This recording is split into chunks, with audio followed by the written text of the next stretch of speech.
Išspręskime kvadratinės funkcijos pavyzdį. Duota parabolės lygtis y lygu x kvadratu minus 8x minus 20. Atsakysime į kelis klausimus. Kuriame taške parabolė kerta OY ašį?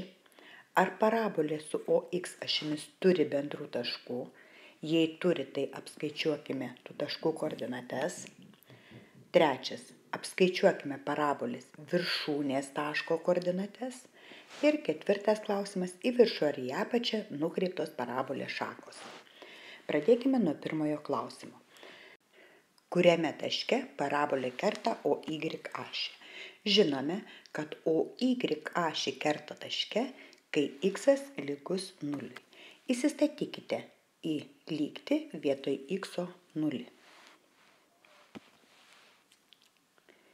Nebejoju, kad gavote, jog y lygus minus 20.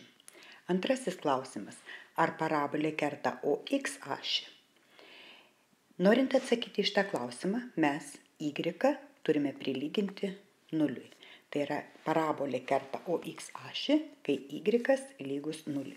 Taigi, prilyginę y 0 gauname kvadratinę lygtį x kvadratu minus 8x minus 20 lygu 0.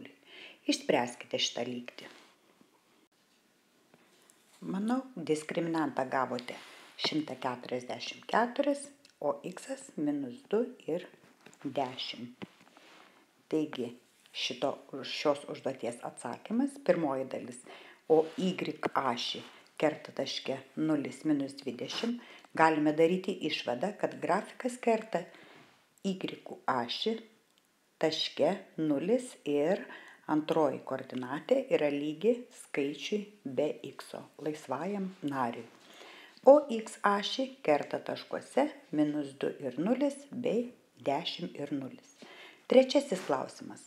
Apskaičiuokite parabolės viršūnės koordinates. Žinome, kad viršūnės koordinatę x mes galime apskaičiuoti pagal formulę minus b padalinta iš 2a. Apskaičiuokite. Įstatę koeficientų reikšmes gauname, kad x lygus 4.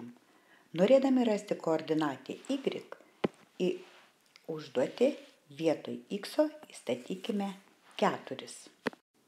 Apskaičiuokime ir gausime, kad y lygus minus 36. Taigi, viršūnės koordinatės yra 4 ir minus 36. Ir paskutinis klausimas. Į viršų ar į apačią nukreiptos parabolės šakos. Tai mums parodo koeficientas a, tai yra koeficientas prie x kvadrato. Kadangi prie x kvadrato matome koeficientas yra teigiamas, tai yra 1, tai parabolės šakos nukreiptos į viršų. Jei koeficientas neigiamas, prisimenate, parabolės šakos būna nukreiptas žemyn. Štai ir išsprendėme mums duotą užduotį.